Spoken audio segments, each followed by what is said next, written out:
Em Balneário Pissarras hoje, quanto que seria o ticket para eu poder investir legal lá? O que mais tem valor, o que mais, rentabiliza, digamos assim, sempre vai ser o frente mar. Isso sem sombra de dúvida. Qualquer praia do mundo, sempre o frente mar vai comandar a regra do jogo. Só que ele vai ter sempre o ticket mais elevado. Quais são os principais erros que tu vê as pessoas que querem investir no mercado imobiliário cometerem? Uma coisa que eu comecei a aplicar para mim, usem para vocês também, antes de você analisar qualquer coisa, em vez de analisar os pontos positivos, também analisar os negativos. Por que eu não compraria? Aí começa a surgir até questões de localização, liquidez, se o valor está adequado. Eu queria que tu desse 3 conselhos para quem quer construir o seu patrimônio em imóvel. Olá, amigos, tudo bem? Eu sou Thiago Viegas e você está no BC Primecast. O meu convidado de hoje, ele é advogado, corretor de imóveis e especialista em investimento no mercado imobiliário. É com grande satisfação que estou recebendo hoje aqui Eduardo Olhari. Tudo bom, meu amigo?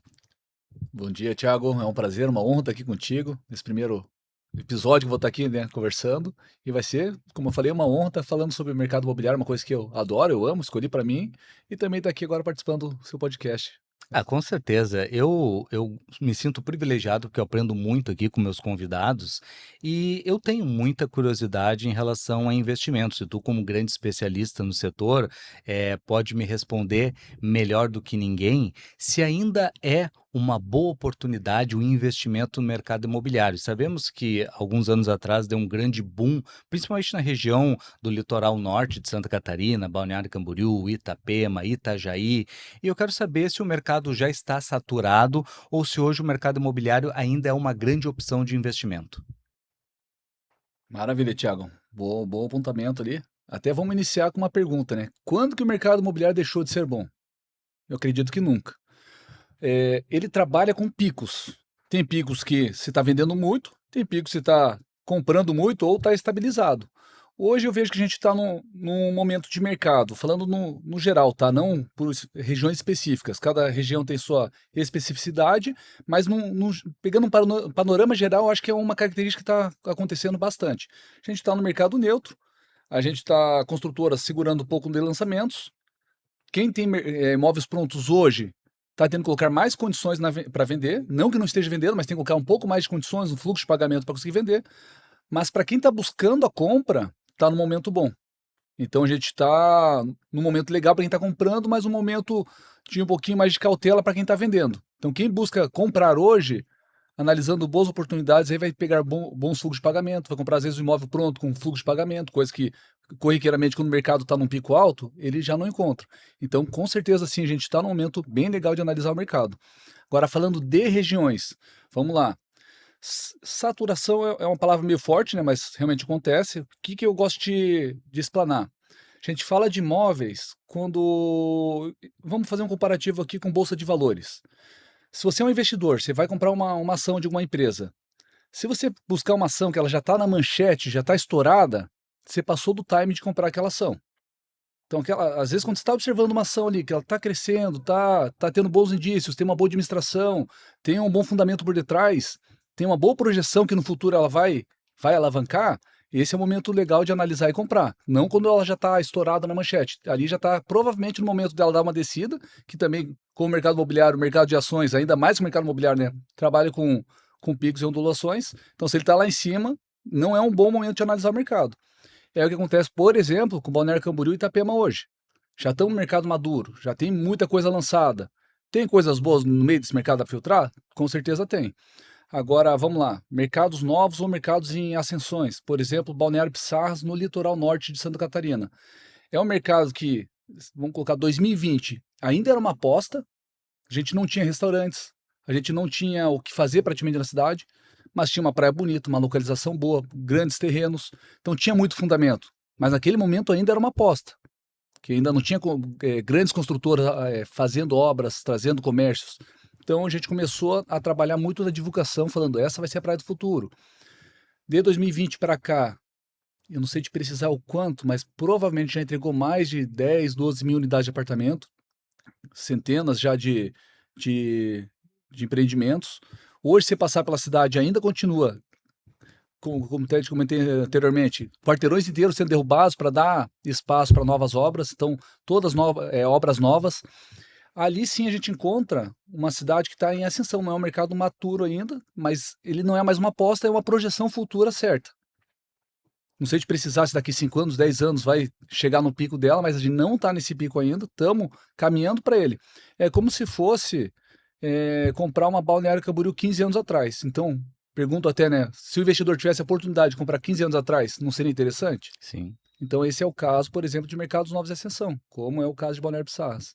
É bem aquela analogia que a gente faz de beber a água limpa e a água suja, né. Certo, sim, Então, por exemplo, quando tu chega num momento de investimento ali onde a água está limpa, não tem muita gente, tu consegue as melhores com oportunidades. certeza. Sabemos, obviamente, que ainda existe algumas oportunidades muito interessantes nesse mercado, mais antigo, né, como Itapema, Uhum, Itajaí, Balneário Camboriú, mas eu particularmente sempre sou um cara a favor de buscar a água limpa, né. uhum. Então, baseado nisso, como é que as pessoas podem identificar, um mercado, uma cidade que ela tem potencial antes do grande público conseguir, focar as atenções nisso? Maravilha, Thiago, legal apontamento. Uma coisa que eu gosto sempre de falar, até observem sempre isso, antes de buscar qualquer coisa, busque a si mesmo, entender o que que faz sentido para você, porque às vezes o que faz sentido para mim não vai fazer sentido para ti. Então, às vezes, um mercado que eu não estou de olho, provavelmente vai ser um mercado bom para aquela pessoa, ou para o setor que ela trabalha, o setor que ela está inserida. Então, primeiro, sempre começa com essa análise. Agora, sou uma pessoa assim, um investidor, vamos colocar no genérico mesmo, não tenho para onde ir, não tenho algo muito específico, estou conhecendo tudo que eu quero analisar um melhor cenário possível para fazer um bom investimento, ou seja para moradia, para veraneio ou para rentabilizar.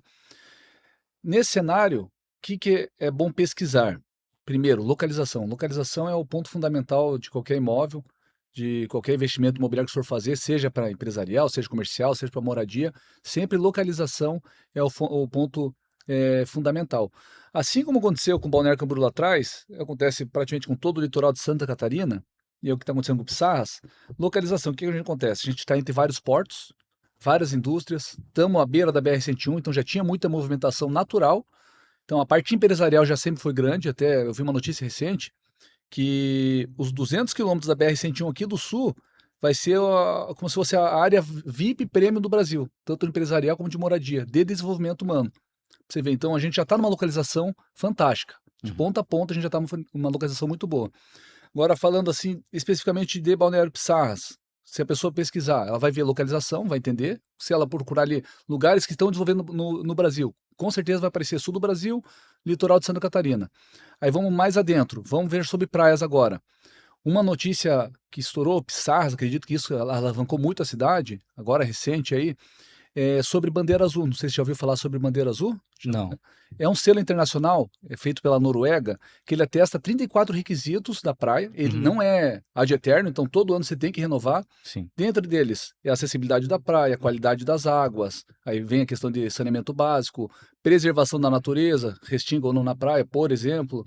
Então, eles analisam todos esses requisitos. E se eles averiguar lá de tempo em tempo que tem alguma coisa errada, eles suspendem ou cancelam.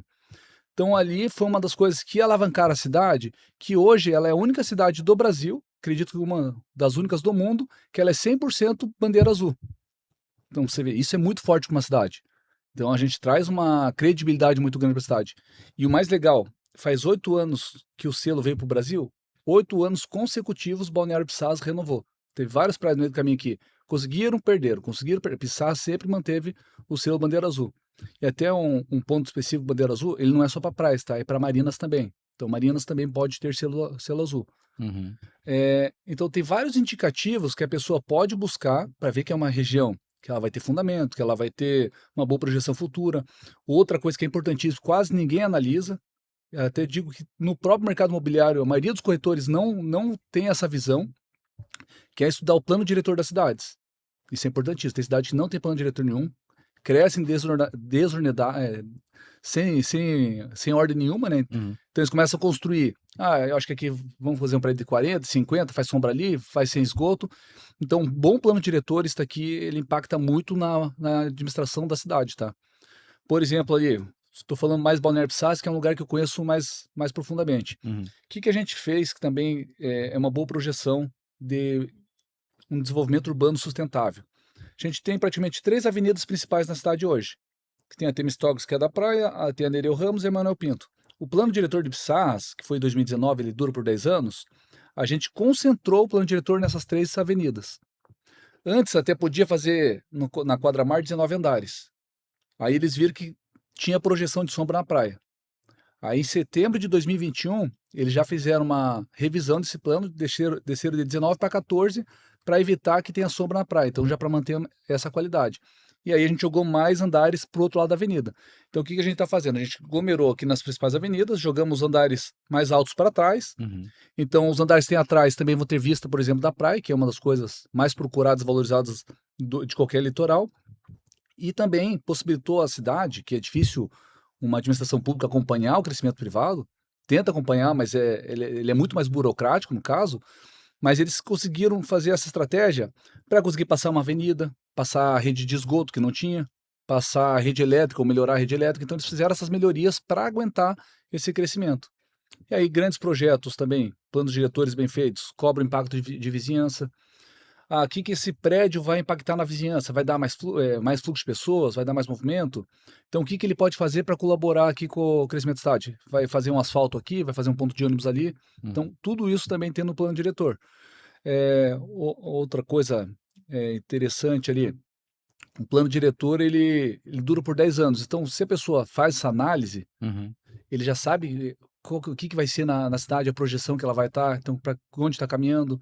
Um outro ponto interessante também, que nas avenidas a gente obrigou o comércio.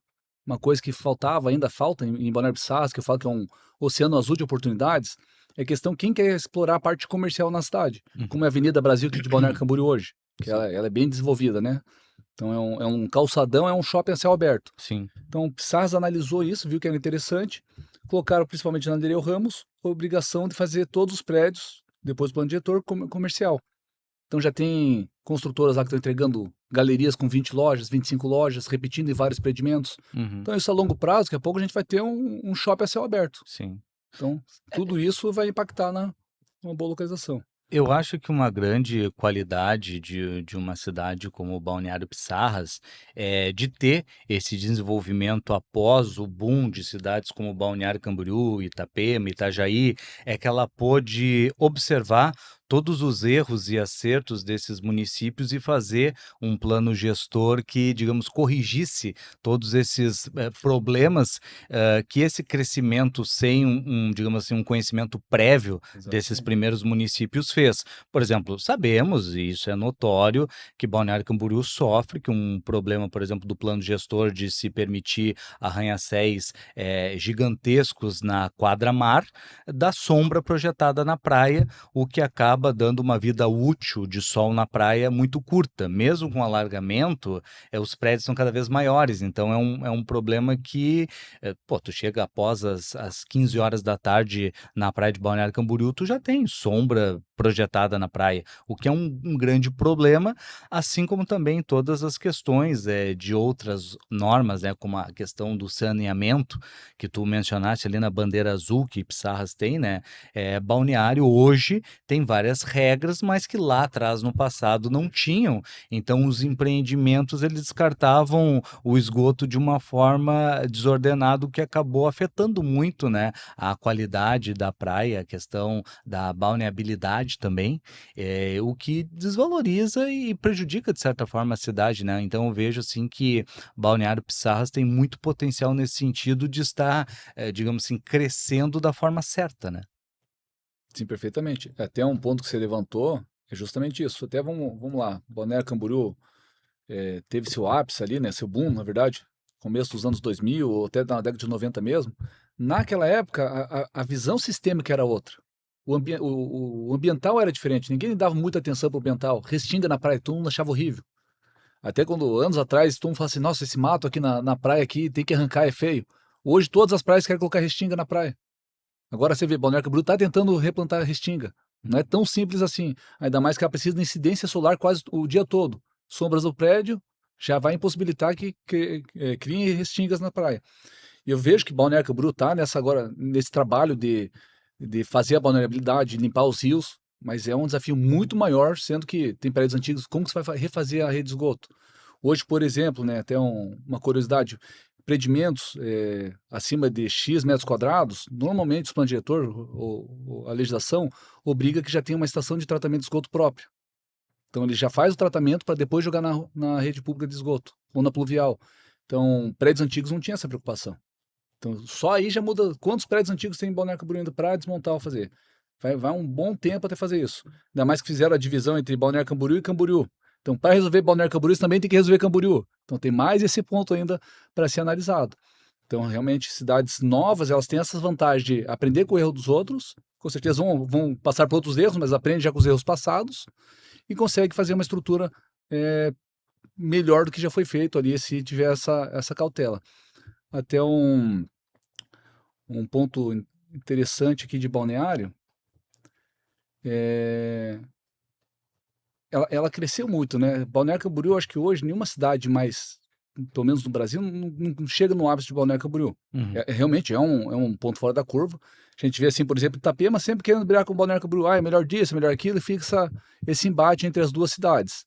O que eu vejo lá pela nossa região, falando agora por mim, Eduardo, o que é a minha visão, Balneário Pissarras. Quando me perguntam, vai virar nova Balneário Camboriú? Eu não vejo desse formato. Eu acredito que nenhuma praia vai se tornar novamente Balneário Camboriú e acho que nem querem que se torne Balneário Camboriú. Uhum. Lá está se criando uma identidade própria. Sim. Vai ter um perfil próprio. Então, o público que está indo para lá é um público diferente. Eu até vejo assim, já dei várias vezes esse exemplo, que ela vai ser meio que uma Gramado com praia. Ela vai ser uma cidade um pouco mais charmosa, mais receptiva, acolhedora e com uma praia boa para tomar banho. Muito interessante isso que tu falou, Eduardo, porque eu vim do Rio Grande do Sul, de Legal. Gramado, e realmente eu sinto muito falta de alguns elementos em Balneário Camboriú, que eu vejo que Balneário teria o potencial de ser uma Gramado, Sim. mas por uma função de um crescimento desordenado é como se tu quisesse trocar a roda de um carro em movimento. Às vezes fica complicado porque tu não pode parar para arrumar o que tem que ser arrumado. E às vezes eu fico pensando, será que nós vamos conseguir chegar a um ponto do que nós temos em Gramado? Eu acho meio difícil para Balneário Camboriú, porque já se estabeleceu esse crescimento desenfreado, essa coisa assim de vamos para frente e não vamos cuidando dos detalhes e uma coisa vai refletindo na outra. Não estou falando isso de maneira pejorativa, até porque eu sou morador de Balneário, mas eu sinto essa falta e eu percebo que muitos investidores, sobretudo quem busca moradia, quem busca um local para de fato se estabelecer, para ter o seu negócio e ali permanecer, sente um pouco essas carências em Balneário Camboriú. Por isso eu queria te perguntar, por que tu acredita que Balneário Pissarras atraiu tanto a atenção dos investidores e se ainda é um bom momento para se investir em Balneário Pissarras? Legal, bacana pergunta. O que acontece com o Balneário Pissarras? Eu frequento a cidade já desde criança, sempre gostei dela, sempre gostei de praia, sempre gostei de mar em si, tomar banho, fazer esportes na areia, então sempre teve isso na cidade. Então, para mim, já tem uma memória afetiva muito bacana da região. Eu tinha um falecido tio, que ele era gerente do Banco do Brasil, aposentado, e ele fazia parte do sistema S, do Senai, Senac, e lá atrás, isso já no começo dos anos 2000, ele falava pro meu pai, invista em Balneário Pissarras, vai ser a praia do futuro. Meu pai ele colocou isso na cabeça, a gente começou a ir para lá e realmente não demos tanta atenção na época, né, que realmente tinha terrenos a preço de banana, mas fizemos alguma coisa, né? Uhum. Mas o porquê que eu vejo que Balneário Pissarras cresceu tanto? Voltamos para o ponto de localização. Vamos pegar aqui, qual é a maior cidade do estado hoje?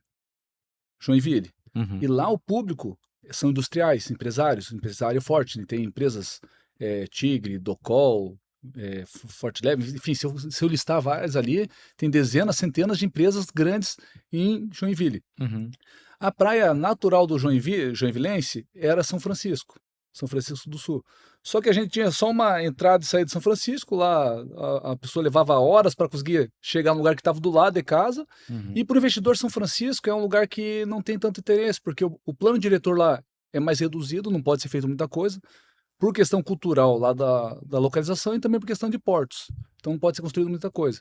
Então começou a se voltar aos olhos para onde? Balneário Pissarras, que era a praia mais próxima do Joinvilense, Uhum. chegava muito mais rápido em Pissarras do que próprio São Francisco, e para os investidores, construtoras, por exemplo, a Roga, que foi uma das primeiras pioneiras que chegou na região, eles viram uma baita oportunidade, porque falou, lá eu consigo edificar, lá eu tenho bons terrenos, e eu vejo que o meu público está indo para lá.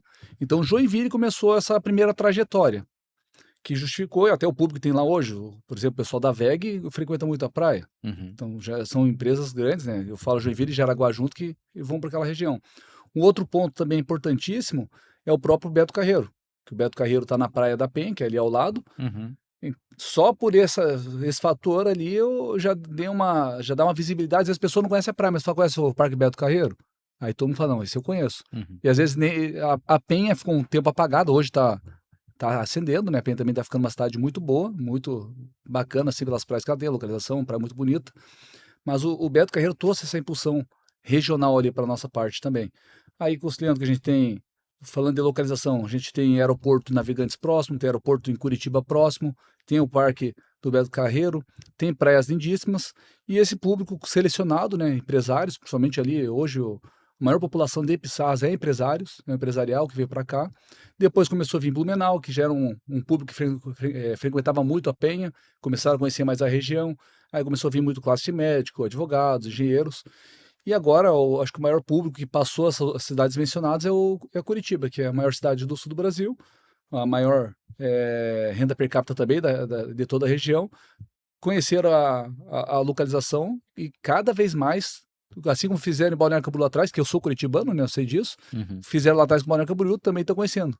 Aí por um outro motivo, por um dos motivos, né, que a pessoa que quer passar um fim de semana de férias, por exemplo, chega aqui no final do ano, um dia 28 de dezembro ali, o cara quer vir pegar uma férias e relaxar. Uhum. Ele vai sair lá de Curitiba, para chegar em Balneário, para chegar em Itapema, ele vai levar às vezes 10 horas. Sim. Uma viagem que seria 4 horas, 3 horas, ele chega a levar 10, 15. Já vai se estressar no Já trânsito. vai estressar no trânsito. Às vezes o cara só tem um fim de semana no ano para curtir. Um Uhum. 7 de setembro, por exemplo, que eu já vim várias vezes 7 de setembro. Sim. Ele levava 5 horas para chegar na praia. Então, chega na sexta para ir embora no domingo, por exemplo, se torna inviável, a pessoa acaba nem vindo. Por questão de qualidade de vida, de tempo, a pessoa também já falou, pô, epa, essa praia aqui, cada vez que eu passava, né, às vezes, como parava a BR, a pessoa entrava por dentro da cidade para cortar caminho, passava um ano, pô, legal a cidade aqui. Passava outro ano, pô, a cidade tá crescendo. Passava 3 anos depois, caraca, tá acontecendo aqui, vou parar aqui para ver. E foi assim que também esse público que vinha mais de longe começou a conhecer Pissarras e parar no meio do caminho para evitar esse trânsito, se encantou pela cidade, viu que ali tinha uma baita oportunidade tanto para uso quanto para investimento e acabou ficando por ali. Uhum. Muito interessante isso. E falando em investimento, sabemos que hoje, para tu partir para o investimento em cidades como Balneário Camboriú, Itapema, Itajaí, já é um ticket muito alto, né? Então nós já estamos falando assim, a brincadeira é dos milhões para cima. Em Balneário Pissarras hoje, quanto que seria o ticket para eu poder investir legal lá? Tiago, bem legal essa pergunta também. Aí volto a primeira pergunta, a primeira questão de sempre é olhar para si, ver qual é o objetivo, qual que é o seu budget também, né? Qual que é o seu orçamento, que também tem que analisar todo o cenário antes da gente ver um projeto um projeto ideal para certa pessoa. Mas vamos lá. O que mais tem valor, o que mais rentabiliza, digamos assim, sempre vai ser o frente mar. Isso sem sombra de dúvida. Qualquer praia do mundo, sempre o frente mar vai comandar a regra do jogo. Só que ele vai ter sempre o ticket mais elevado, que é aquela vista permanente. A gente paga pela vista, né? A gente paga pela localização e pela vista. A pessoa que está na praia quer ter a vista. Então, até a vista parcial tem muito valor em alguns casos, que em Balneário Camboriú baita exemplo disso, né? Uhum. Eles vão vender lá, ó, o Vista Mar já está alguns milhões por causa da Vista Mar. Em Pissarras hoje, já está um patamar de uns, vamos colocar em metros quadrados, 19 mil metros quadrados, a média mais ou menos, 18, 19 mil. Mas vamos colocar aqui em Balneário Camboriú, por exemplo, aqui, no Senatário, que já tem apartamentos de 200 milhões, Uhum. 70 mil metros quadrados. Na Brava, o preço médio da Brava Frente Mar está 30, 40 mil o valor Frente Mar. Vamos pensar agora com a lógica aqui, né? Vamos colocar uma média entre Brava e Balneário Camboriú, tá entre 30, 40, 35 mil metros quadrados. Qual que é a probabilidade de um imóvel aqui de 35 mil metros quadrados pular para 70? Pode acontecer, Sim, mas pequeno. mas é pequena. Não é todo projeto que vai alcançar isso. Aham. Agora vamos lá, Pissarras trabalhando uma média de 18 mil frente mar. Qual a probabilidade dela chegar a 30, sendo que tem vários fundamentos que a cidade vai crescer? Uhum. Tem muito mais probabilidade. Sim. E aí o que acontece? O frente mar, ele dita a regra do jogo, né? Não encaixei o frente mar, não faço tanta questão de estar no frente mar. Aí vem os laterais mar, vista mar, daí vem os outros do outro lado da avenida, proximidade com a praia. aí vai encaixando cada valor ali pro bolso de cada um, mas tem bons investimentos aí a partir de 700, 800 mil já acha apartamentos bacanas.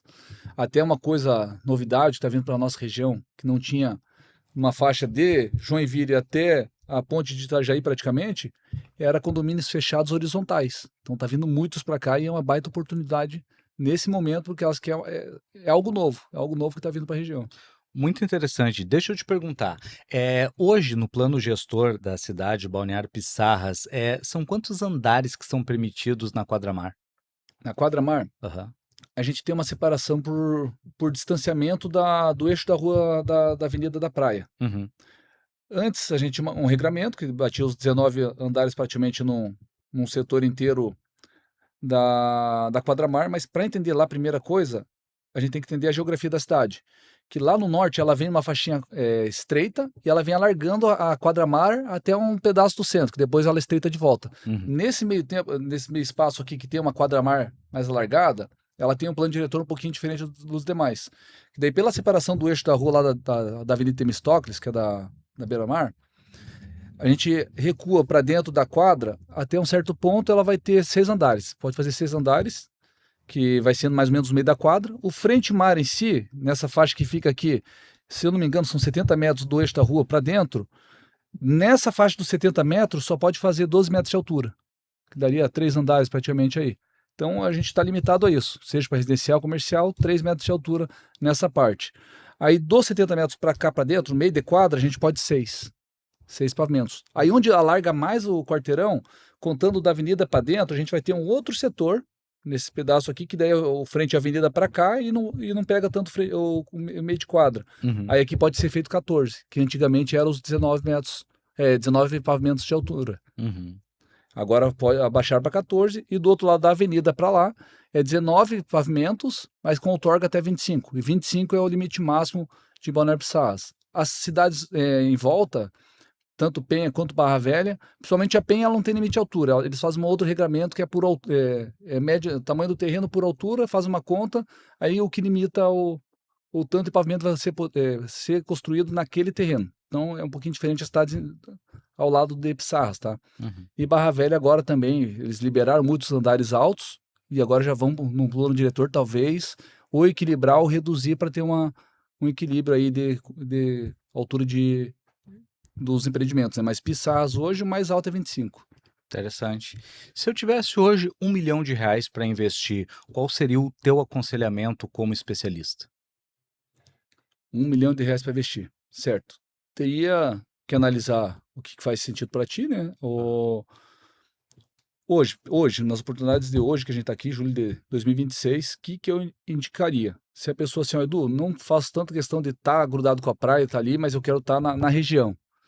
Eu iria para o condomínio fechado de casas, que lá hoje a faixa do valor do terreno está na faixa de 400 mil, um terreno de 400 metros quadrados, por exemplo, nesse condomínio, condomínio completíssimo, toda a infraestrutura possível de área de lazer, a 8 minutos da praia de distância, sendo que você vai fazer uma casa de uns 200 metros, 1 milhão, você vai passar um pouquinho de 1 milhão, mas chega a 1 milhão e 300, por exemplo. Uhum. Você vai ter uma casa de 200 metros quadrados, 3 ou 4 suítes, num condomínio com estrutura completa, ao passo que, se você for optar por estar perto da praia e quer apartamento, com esse mesmo valor você vai pegar um apartamento bom também, tá? Uhum. Bom também, mas aí vai de perfil, por volta de 70 metros quadrados, na avenida. Pode ser que tenha vista mar, não sei se dizer se permanente ou não, aí tem que analisar cada projeto, mas nessa faixa de 70 metros quadrados, com empreendimento assim, alto padrão já e uma área de lazer bem legal também no condomínio. Uhum. Aí vai ser mais ou menos analisar o perfil da pessoa. Se faz questão de estar grudado com a praia e quer apartamento, ou se fizer sentido um condomínio residencial, eu iria para o condomínio residencial horizontal nessa faixa de valor que eu vejo como uma boa oportunidade. Nós vemos muito aqui no mercado de Balneário Camboriú, até dado os valores do quadra-mar, que sabemos que são bem elevados, muitos perfis de investidores que visam como produto final o seu apartamento quadra-mar. O que que acontece? O investidor ele entra, vamos supor, começa o seu capital ali com 2 milhões. Obviamente que não vai conseguir um apartamento quadra-mar aqui em Balneário Camboriú com 2 milhões, mas ele pega um excelente empreendimento de uma construtora que já tenha ali uma credibilidade, uma tradição no mercado muito forte, e ele consegue, num período até curto de tempo, uma valorização desse dinheiro. Ele faz o giro desse imóvel, com esse capital ele investe em outro imóvel, num plano visando a levantar, né, o valor para finalizar ali na sua proposta de chegar até o quadra-mar, fortificando esse investimento dele em várias etapas de outros empreendimentos. Balneário Pissarras hoje, na tua opinião, oferece um cenário onde eu poderia ir lá como um investidor e ir crescendo meu capital para eu poder, adquirir o melhor empreendimento frente mar? Tiago, maravilha esse apontamento que você fez. Até para você que é investidor ou está iniciando essa jornada, não tenho muito recurso, não consigo dar, que nem você falou, não tenho 4 milhões disponível, 3 milhões, enfim, não consigo dar a paulada final no projeto que eu quero. A gente, primeira coisa, temos que fazer um processo a longo prazo. Nada que é investimento, a gente pode pensar no curto. A gente vai subindo a escada, certo? Então é sempre médio e longo prazo. O apontamento que você fez é perfeito. Foi o que a gente fez lá em casa. Foi o que meu pai fez lá em casa. Ele não tinha condições de ir para um frente mar de imediato. A gente comprou um terreno, o terreno valorizou, a gente vendeu, comprou um geminado.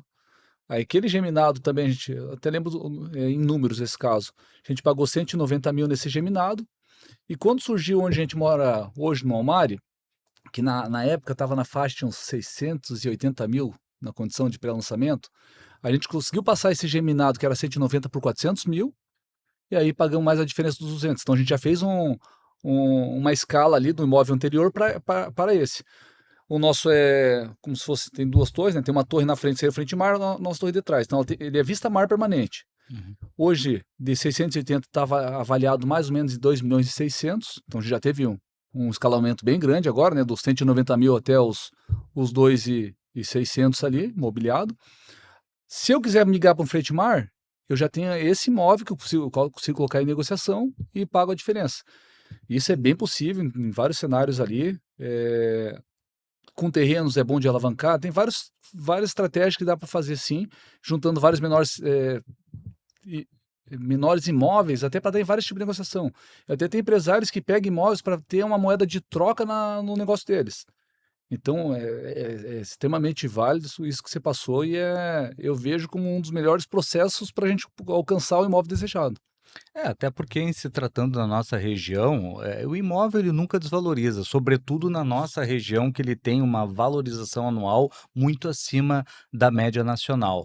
Eu queria trazer um pouquinho aqui um case de sucesso que tu poderia nos relatar. Qual foi o maior acerto que tu já presenciou um cliente teu ter num investimento imobiliário? Aí tem um caso bem específico que até isso foi um cliente lá de 2021, até você ouvir depois que ele vai saber que é ele, que foi um caso emblemático. A gente primeiro oferecia um imóvel, não deu certo para eles naquele momento, mas um dia eu chamei eles e falei, ó, fulano, cara, tem um terreno aqui, ele tá passando por um inventário, eu consigo dar um jeito de resolver o inventário, né? Como sou advogado, eu falei, eu consigo dar um jeito de resolver o inventário, não tá difícil, mas confia em mim que esse terreno aqui, cara, essa rua é larga, é perto da praia, localização boa, esse terreno um dia vai virar prédio. Pode pegar esse terreno aqui, acho que na época, eu não lembro o valor que foi, se foi 400, se foi 200 mil, já era um valor ok para ela, não estava fora, não era uma baita oportunidade, mas falei, cara, acredita em mim, confia em mim que esse terreno aqui ele vai virar uma excelente oportunidade futura. Não deu outra, aquela rua acabou virando um dos eixos principais, do lado saiu um prédio do lado do terreno dele, a Uhum. mesma construtora depois a gente conseguiu fazer a negociação no terreno dele.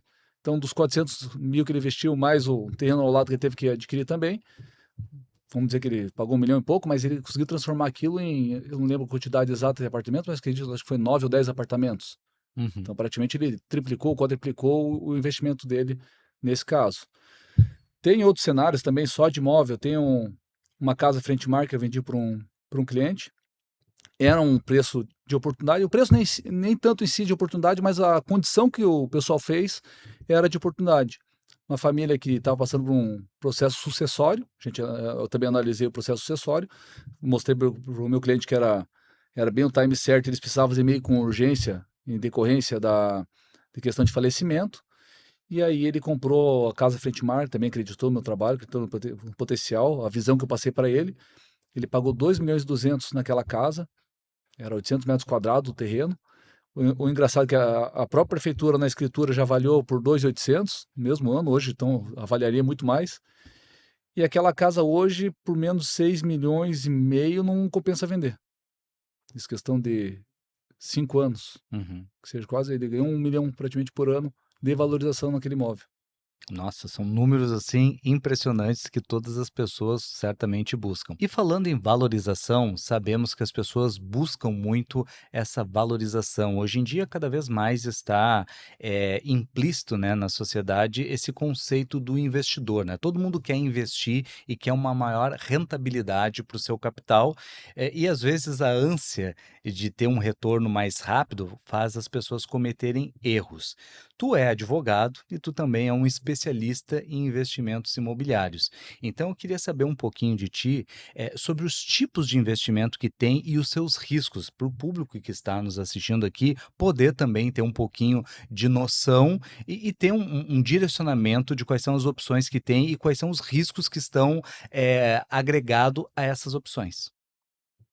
Legal, Thiago. Acho que o primeiro ponto para ressaltar, né, a parte de ser advogado, ser corretor, também sou perito avaliador, tudo ajuda no cenário de analisar a documentação, analisar projeto, como corretor analiso bem o mercado, sei analisar mercado, e como perito eu fui desenvolvendo mais habilidades de poder avaliar o valor real daquele imóvel. Eh, Falando principalmente como investidor, tá? Que é um pouquinho diferente o perfil do comprador, morador, que também envolve muito mais sentimento do que ver só números. Então é um pouco diferente o caminho a seguir. Uhum, Mas o investidor, principalmente o que busca altos ganhos, é igual o investidor de bolsa. O ganho é atrelado ao risco. Provavelmente, quanto mais ganho prometido naquele caso, vai ter um número maior de risco. Pode ser um risco oculto, às vezes o risco que a pessoa não está observando, então é esse risco que a gente tem que analisar. E se aquele perfil de pessoa está a débito para aguentar aquele perfil agressivo. É igual o bolso também, a gente faz aquela medição, né? Se a pessoa ela é menos agressiva ou mais agressiva, o mercado imobiliário também tem que ter esse cuidado. Porque às vezes a gente não vai colocar uma coisa de alto risco para uma pessoa que também não se sente confortável. Mas provavelmente se ela já é um investidor que já fez um investimento, ela vai sentir se é para ela ou não é para ela aquele momento. Mas tem imóveis e momentos que a pessoa entra no investimento que com certeza vai ganhar mais ganhos. Mas falando de construtoras que vão fazer um projeto, são projetos ousados, né? Quanto maior o projeto, mais ousado, mais recurso precisa, mais boa administração precisa de uma construtora. uhum, Dependendo do momento que o investidor entre no projeto, está entrando praticamente junto com a construtora. Então, uma questão quase societária, eu diria, do investidor com a construtora, né? Você está sendo investidor da construtora ali, que está injetando dinheiro para que saia aquele projeto futuro e lá na frente vem o valor prometido, né, o valor, pelo menos, projetado da rentabilidade. uhum. Então, tem várias análises que a gente consegue fazer aqui para diminuir a probabilidade de risco, mas ele sempre está suscetível ao risco dependendo do negócio. Mas vamos lá. Ah, Edu, eu não sou investidor, eu não quero um perfil agressivo, não quero nada disso. Quero uma compra 100% segura. Beleza. O 100% a gente nunca vai ter. Uhum. Até um caso, até te mencionei, se comprar um imóvel pronto, uns 90% da documentação, tudo a gente consegue fazer análise, maravilha, a gente consegue chegar muito próximo a essa questão da segurança. Uhum. Mas tem os 10%, ou até menos que 10%, que pode surgir alguma coisa, que nem o caso de ação de evicção, que eu te falei dos casos que eu já tive, que são coisas que não tem como prever. Então tem coisas imprevisíveis que acontecem no caminho. Mas ele pode, aí sim, faz uma parte do bom trabalho pós-venda de fazer uma assessoria jurídica ou indicar alguém que faça uma boa assessoria nessa parte. Mas sempre analisar qual que é o seu perfil, o que você está suscetível ou não, e se aquele dinheiro vai te fazer falta ou não. Isso é muito importante. Às vezes a pessoa arrisca o dinheiro que ela não tem e complica ela depois no futuro. Agora, não que a gente queira perder o dinheiro que a gente tem, né? Isso, Uhum. todo mundo, ninguém pretende fazer isso, mas se for trabalhar com coisas mais arriscadas, por exemplo, assim, eu invisto em Bitcoin. Eu não vou colocar todo o meu dinheiro em Bitcoin. Sim. Porque até agora, no final do ano, levei uma, levei uma queda grande, perdi o tempo de vender e Aham. está lá ainda. Então eu tive uma queda bem grande. Se eu tivesse todo o meu dinheiro lá, eu estaria numa situação meio complicada hoje. Sim. Então a gente tem que pulverizar o investimento. Deixa dinheiro no mercado financeiro, deixa dinheiro no mercado imobiliário, dentro do mercado imobiliário diversifica, igual que a gente faz no mercado financeiro, a gente também consegue fazer no mercado imobiliário. Uhum. Tem imóveis bons para rentabilidade de locação, que são diferentes dos imóveis de alto valor. Se comprar um imóvel muito caro, ele não vai ter uma rentabilidade tão boa quanto o imóvel, por exemplo, às vezes um terço do valor que lá vai rentabilizar a mesma coisa em percentual. Então, tem vários detalhezinhos aí no meio do caminho. E uma coisa que eu me coloco muito bem no papel do comprador, do investidor, que normalmente eu compro todos os projetos que eu compro para mim, Uhum. para eu vender, eu literalmente acabo comprando o projeto também. Eu sempre compro uma unidade dos projetos que eu quero vender, porque é uma coisa que eu acredito, queria ter mais condições de comprar vários outros projetos que estavam surgindo, mas eu sempre compro junto. Uhum. Até umas situações de um projeto que, infelizmente, o construtor não teve uma boa administração, eu também tinha comprado um apartamento junto. Estamos resolvendo na forma que dá ali com aquela construtora, mas eu sempre entro junto acreditando no projeto. Lá era um perfil agressivo de investimento, realmente ia ter um bom retorno se desse certo, era um projeto muito bom, Uhum. mas infelizmente, por acaso, algumas imprevisibilidades, acaba acontecendo isso ali. Agora é sempre analisar bem a situação, tanto com quem vai comprar, como vai comprar, qual o perfil, se aquele recurso que você tem ali disponível vai te fazer falta ou não. Então tem que ter várias análises ali que direciona para um caminho menos arriscado e talvez mais certo, né? Sim, ainda mais se a pessoa, que nem tu mencionaste aqui, não tem recursos sobrando, é todo o dinheiro dela, ela não pode fazer que nem no poker, né? Ir para um all-in ali e daí naquela rodada ali, nossa, eu perdi tudo, zerei, e agora o que que eu vou fazer? Tem que ter responsabilidade e por isso que é muito importante ter um profissional que tenha capacidade jurídica de analisar todos os cenários e nos pormenores ali, porque como bem tu falaste, né? Se fazendo isso já tem aquele percentual ali oculto que a gente não tem como prever, imagina tu ter um profissional que não vai fazer nenhum tipo de avaliação, Exatamente. a margem do risco ela é muito maior e a gente sempre busca reduzir o máximo essa margem do risco para a gente não perder dinheiro. Falando um pouquinho de risco e de erros, quais são os principais erros que tu vê as pessoas que querem investir no mercado imobiliário cometerem? Muito boa a pergunta. Uma coisa que eu comecei a aplicar para mim, usem para vocês também, antes de você analisar qualquer coisa, pergunto por que eu não deveria comprar esse imóvel. Em vez de analisar os pontos positivos, também analisar os negativos. Por que eu não compraria? Aí começa a surgir até questões são os pontos principais, né? Localização, liquidez, se o valor está adequado. Isso nos ajuda a sair do automático e não fazer decisões por impulso, mas decisões pensadas e por estratégia. Porque se a gente age por impulso, confia num corretor que só quer ser o vendedor, não quer ser o seu parceiro no ganha-ganha, só quer te vender. Eu tenho casos ali de conhecidos meus que ele me informou que está cheio de apartamento para vender, de valores altos. Eu falei, mas por que você comprou esses imóveis? Então eu fiz a pergunta genuína para ele assim, né? Porque ele falou, Edu, eu queria fazer renda de locação. Eu falei, mas comprou 3 apartamentos de 3 milhões, 2 milhões, 4 milhões, não faz sentido. Ele falou, pois é, me ofereceram, eu achei legal, comprei. Você vê, a pessoa foi induzida a fazer aquilo, uma coisa que ela nem queria, nem era o perfil dela, e mesmo assim ela seguiu. E é muito corriqueiro isso acontecer, tá? Se a gente, principalmente o investidor, que eu falo para você, a maioria das pessoas fala que são investidores, mas quem realmente tem o perfil de investidor são poucas. A maioria fala, sou investidor, mas ela vai lá e compra com emoção, compra. A emoção sempre tá junto, né? Mas ele compra como se fosse para ele utilizar, ele não pensa na questão de rentabilidade, percentual. Por exemplo, dar um exemplo mais claro para esclarecer isso aqui e não ter dupla interpretação. Imóvel de locação, que é o caso desse cliente. Uhum. Oferecendo um apartamento para ele de 3 milhões frente mar. Cara, não é um imóvel que vai rentabilizar. Como que você vai alocar? Pode locar uma vez lá por ano a um valor elevado? Consegue, não. Virar do ano consegue, e o resto do ano? Se ele tivesse pego esses 3 milhões aí, tivesse pego 5 apartamentos de 500 mil, por exemplo, Daria muito mais retorno para daria ele. muito mais retorno, ele teria uma taxa de locação muito maior e a rentabilidade dele seria estratosferamente muito maior que aquilo lá, proporcionalmente falando. Então, tem que fazer essa análise, esse cuidado aí, que são erros bem corriqueiros aí no dia a dia. É, certamente, né, e cuidar o profissional que vai te atender, porque como tu bem mencionaste, né, às vezes o corretor, ele está visando ali apenas o lucro, e ele não vai ter essa preocupação com o cliente se está protegendo o patrimônio dele ou se está colocando ele numa enrascada.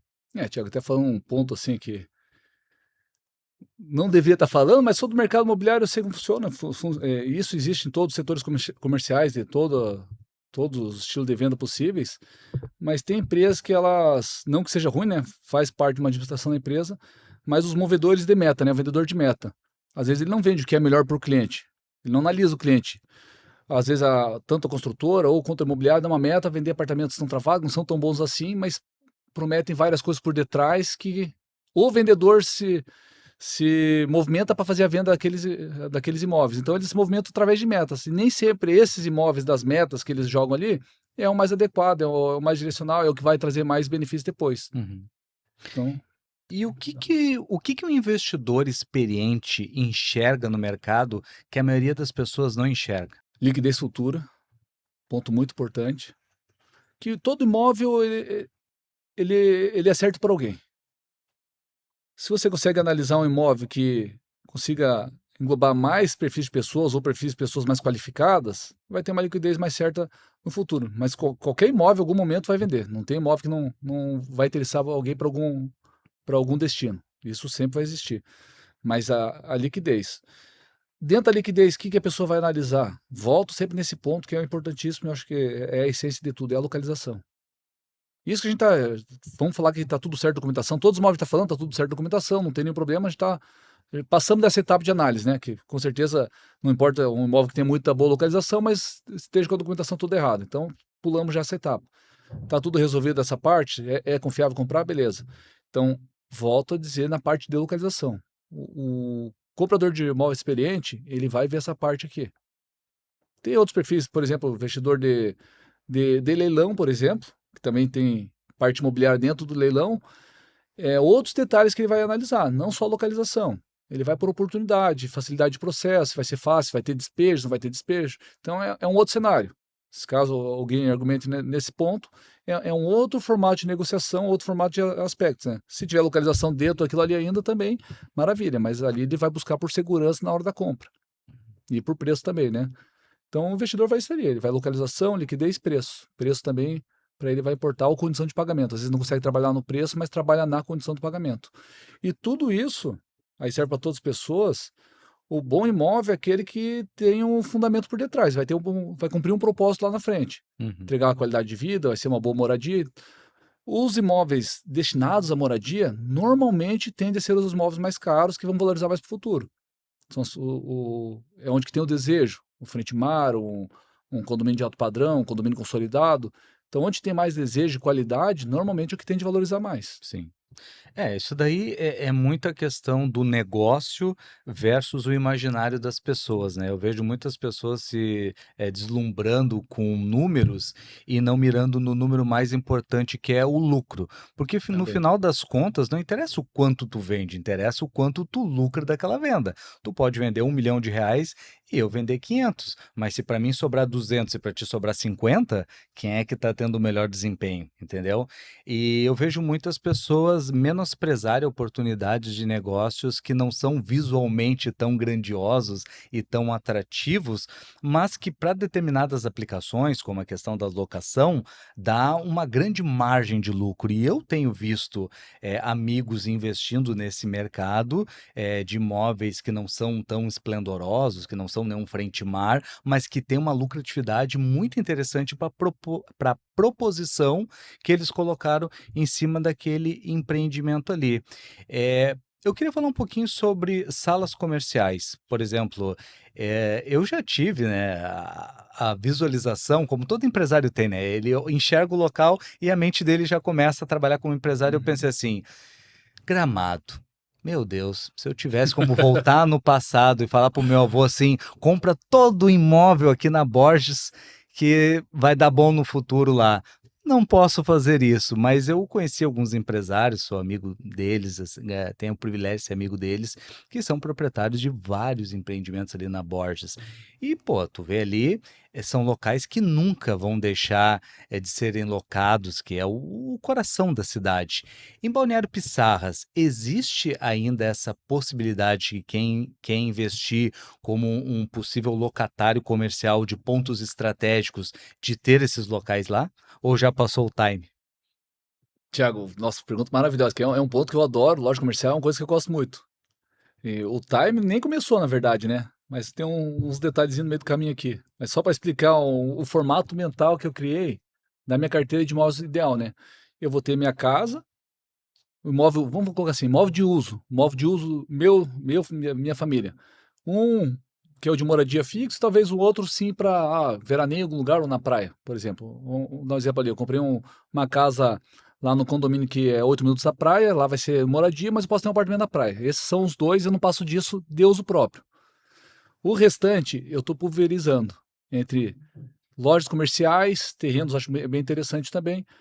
Apartamento depende o objetivo, mas também muito interessante, tanto para locação quanto valorização também dá para ter. Mas nesse momento estou mais entre lojas comerciais, que é o que você levantou um ponto, e eu também tenho uma casa que a gente comprou recente que a gente faz locação via Airbnb, também bem legal. Só que como só eu administro, consigo administrar ela que dá certo trabalho, dá um bom retorno, mas dá um. O pessoal acha que não dá, mas dá trabalho sim para fazer administração Airbnb.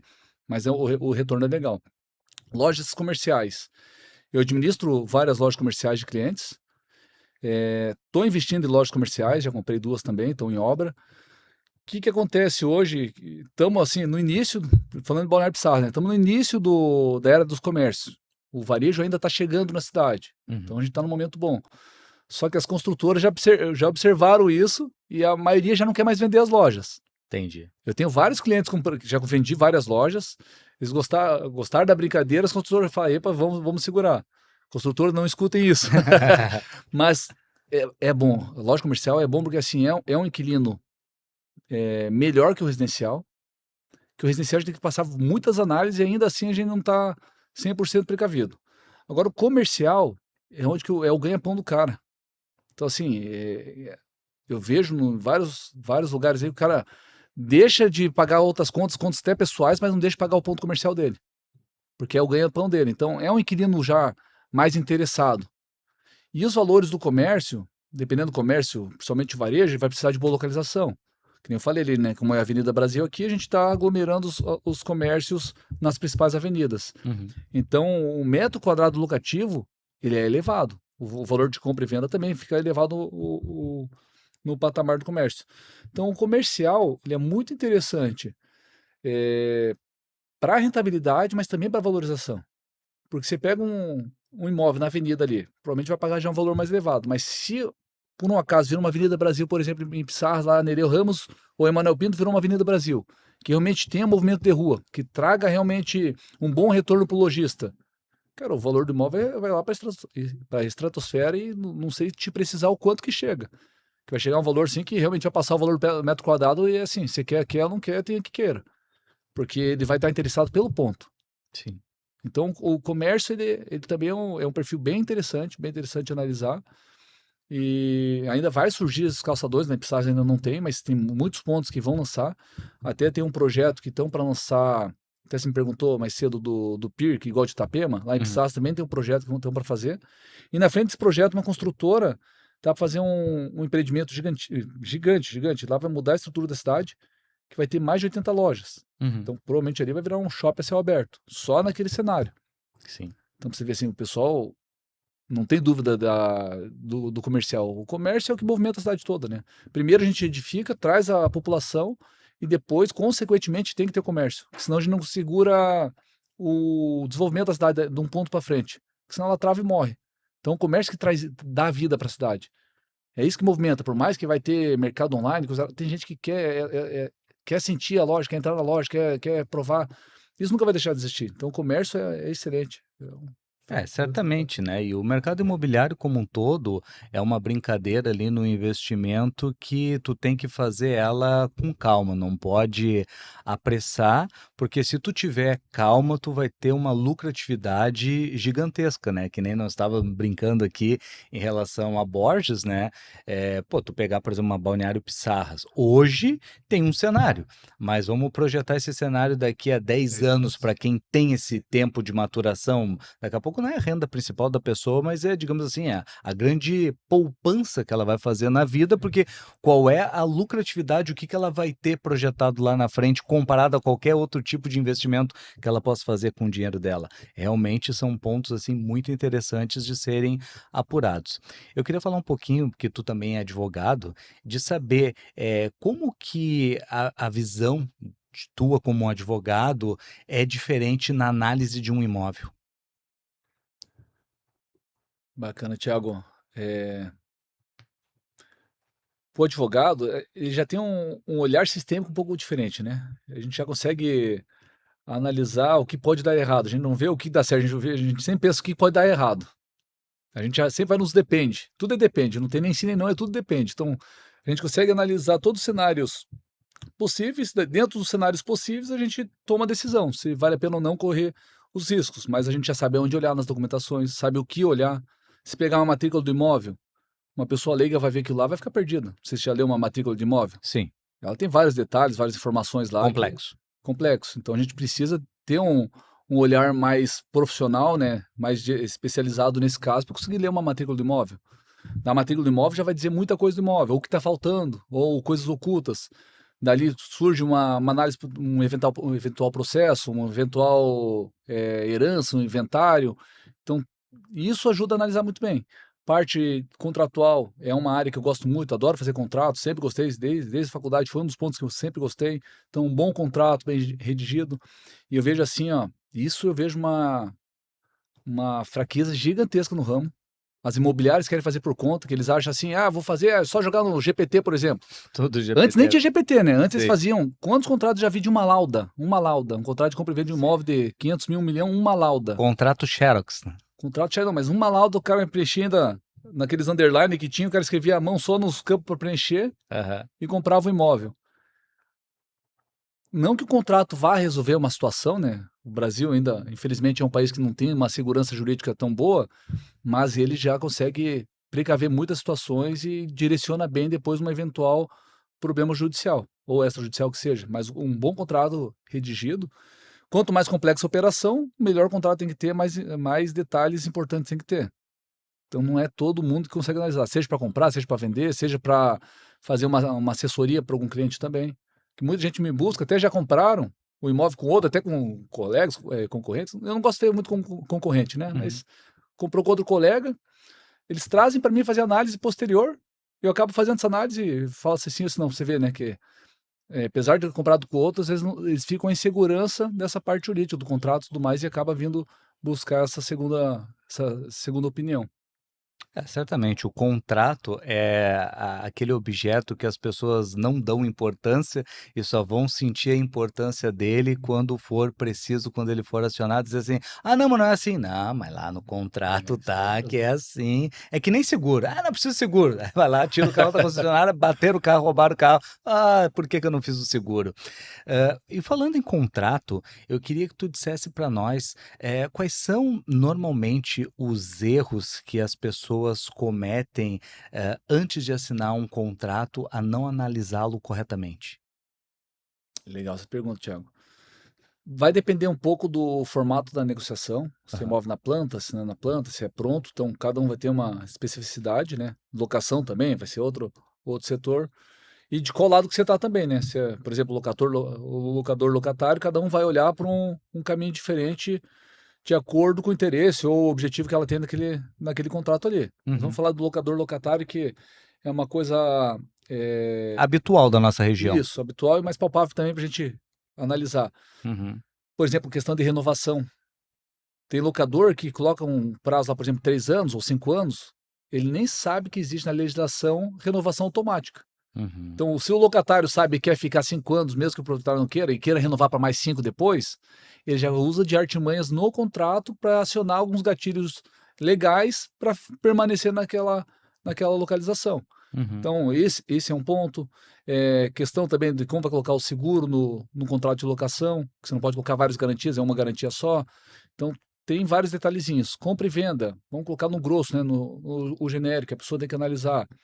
Correção, a correção é muito importante, seja no imóvel da planta, ou imóvel pronto, ou de financiamento, correção monetária é importante. Hum, Se vai ser CUB, se vai ser INCC, se vai ser IPCA, isso impacta diretamente ali no fluxo de pagamento. Eh, Distrato, que é onde que ninguém quer chegar, mas é uma questão importante. importante. Se for um imóvel na planta, aí ele vai diversificar, se for um imóvel na planta com registro de corporação, sem registro de corporação, que tem a lei dos distratos agora. Se tiver com registro de corporação, aí já vai ser por lei, nem pelo contrato em si, mas se tiver uma regra diferente da lei, vai seguir o que está no contrato também. Mas pela lei, se seguir, é 50%. Se a pessoa fazer um distrato, 50% do valor que ela pagou continua na obra. Sem registro de corporação, está embaixo para 20%.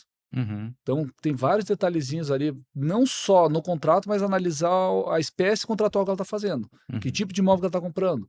Aí, dependendo do tipo de imóvel que ela compra, ela vai ter que ter um olhar mais direcionado para alguns detalhes mais importantes naquele momento. Se é na locação, se é na compra de imóvel pronto. O imóvel pronto vai ser muito mais analisar a documentação, que já está pronto ali, né? Muita gente compra um imóvel pronto por questão de segurança, já está pronto, ou pela pressa de adentrar no imóvel. Uhum. Aí vai analisar muito bem a documentação, no contrato também. Tem coisas meio preocupantes, atrela sempre o contrato com coisas pendentes que tem para resolver. Se tem um inventário resolvendo, se tem uma coisa que está caminhando ali, sempre atrela a situação fática dentro do contrato. Se der um problema lá, tem um gatilho aqui dentro do contrato que vai me precaver, ou vai fazer um distrato, ou vai ter que me devolver o dinheiro, devolve com juros, devolve com multa. Então, o contrato tem que não só ser um copia e cola, mas ele analisar a situação fática que está acontecendo também do imóvel. É, certamente, por isso que para evitar qualquer tipo de dor de cabeça, é sempre recomendável que o comprador, que o investidor ou que o locatário, tenha uma assessoria jurídica para prever, né, Sim. para analisar isso de uma forma mais profissional e aprofundada e evitar qualquer tipo de erro. No teu caso, como tu já é ambas figuras, o cara já tem tudo isso resolvido. E para a gente fechar aqui, Eduardo, eu queria que tu desse 3 conselhos para quem quer construir o seu patrimônio imóvel. Maravilha, Tiagão. Vamos lá, 3 conselhos. Primeiro conselho, acho que foi um que eu bati muito na tecla aqui, é ter clareza. Ter clareza qual é o seu objetivo. Assim como você começou a investir na bolsa, começou a analisar CDB, CDI, se for comprar em ação, isso, aquilo, ter um conhecimento prévio disso. Tendo esse conhecimento prévio, tá? Qual que é meu objetivo com isso agora? Qual que é meu orçamento? Se eu quero ter uma renda passiva, quero valorização, se vai ser lá para o futuro, se vai ser médio, longo prazo, curto prazo. Então a pessoa ter clareza do que ela quer, antes de iniciar qualquer coisa. Segundo ponto, tendo clareza, tendo direcionamento, você vai precisar de alguém de confiança para te conduzir nesse processo. Uhum, Se você tiver clareza, mas tiver uma pessoa mal intencionada que acaba te direcionando, e tem pessoas que influenciam mesmo. Tem pessoas que influenciam para o bem, tem pessoas que influenciam para o mal ou para o interesse próprio dela. Então você tem que achar uma peça, isso é essencial também, ter alguém de confiança ali para poder te direcionar para o seu objetivo que você já teve clareza antes. Então é um processo que está criando aqui, né? Crie clareza, ache alguém de confiança. O terceiro ponto, daí sim, no patrimônio, depois teve clareza, confiança. Eu acho que sempre tem uma análise, tem uma assessoria boa por detrás, pode ser essa mesma figura ali, mas que se não for essa pessoa que está te guiando, às vezes é só o corretor em si, né, ele sabe te guiar pelo mercado imobiliário, mas se tiver só essa figura, tem uma terceira pessoa ali, uma segunda pessoa, também para ter essa questão mais jurídica, estruturar. Por exemplo, também tem planejamento sucessório. O corretor não uhum. vai saber fazer isso, nem todo advogado faz também. O planejamento sucessório é importantíssimo para quem quer criar um patrimônio na sua família, seu próprio. Pô, vou ter uma carteira de patrimônios aqui. Uma hora eu vou ter que fazer um plano sucessório, Sim. seja para a empresa, seja para os filhos, seja para herdeiros. Então, a pessoa já criar toda essa carteira com esse olhar sistêmico e analisando depois também essa parte assim, putz, se for imóvel para a empresa, já fazer uma holding, se for imóvel familiar, fazer uma holding familiar, então já ter esse cuidado também para fazer uma coisa bem feita. É, certamente, né, ainda mais porque com essas medidas do governo aí, a questão Certeza. sucessória tem que ter muita atenção para que, de fato, esse patrimônio que tu construiu vá para a pessoa certa, né. Com certeza. Inclusive, agora você entrou na nova legislação, eu tenho que estudar mais adentro ainda, mas isso vai impactar diretamente no ITCMD, na sucessão hereditária mesmo. Uhum. E vai subir o valor dos inventários. Sim. Tem pessoas já que já estão antecipando já a doação em vida de imóveis ou enviando para holdings para não correr o risco de ter uma supervalorização do imposto ali nas mudanças futuras. É, certamente, você fica atento nisso e não pode abrir mão de ter uma assessoria jurídica, porque isso é um assunto sério e daí depois dá problema, não adianta chorar. Então, todo mundo, todo empresário, normalmente ele constrói algo para deixar o seu legado para Certo. sua família, sua segurança, e a última coisa que ele vai querer é que o governo interfira disso de alguma forma. Então, sempre é muito importante estar bem assegurado com as pessoas que têm a competência para analisar e para te trazer essa segurança. Eduardo, queria agradecer imensamente por todos os teus esclarecimentos. Eu já estou com meus olhos voltados para Balneário Pissarras. Quero ver se ainda consigo comprar uma loja comercial lá para fazer parte aí da Borges Com de certeza. Medeiros de Balneário Pissarras no futuro. Quem sabe daqui a 10 anos aqui a gente está falando É um podcast lá. dos nossos sucessos que nós tivemos. Foi uma grande satisfação tê-lo aqui. Já fica o convite aqui para tu estar retornando conosco. É sempre muito bom estar compartilhando, né, esse conhecimento e estar passando esses esclarecimentos para o nosso público, né? E você que está nos assistindo aqui, eu vou deixar linkado as redes sociais do Eduardo. Se tu quer fazer um investimento, quer saber um pouco mais sobre o mercado imobiliário de Santa Catarina, com um especialista que vai cuidar do teu investimento e ainda o cara é advogado e vai cuidar de toda a segurança para o seu negócio, entre em contato com ele através desses links. Meu irmão, muito obrigado pela tua participação. Tiago, obrigado. Foi uma honra estar aqui, foi uma honra passar informações para todos vocês. Quem precisar pode contar comigo, me segue lá nas redes e vai ser uma satisfação falar com todo mundo. Eduardo, eu sei que tu é um cara que cuida muito da tua saúde e faz os teus exercícios, e eu queria te deixar um presente que vai colaborar muito com isso, Caraca, vamos lá, Tiagão. que é um presente aqui dos nossos amigos da Chá Real, a empresa de chá mais antiga do Brasil, tem 193 anos de história, e aqui tem um blend que pode fazer o teu uso diário aí, que com certeza vai contribuir ainda mais para a tua saúde, para tu viver por muitos anos. A gente tava aqui, né, tomando chá, ganhar esse presentão aqui. Pô, prazer. Muito obrigado, Tiago. Vai ser feito um bom uso. Certamente, eu que agradeço. E para você que nos assistiu até agora, agradeço imensamente a sua audiência. Deixa o like nesse conteúdo, coloque aqui nos comentários quais são as tuas dúvidas sobre o mercado imobiliário de Balneário Pissarras e se inscreva no canal. Tem conteúdo inédito toda semana. Nos vemos numa próxima. Até mais.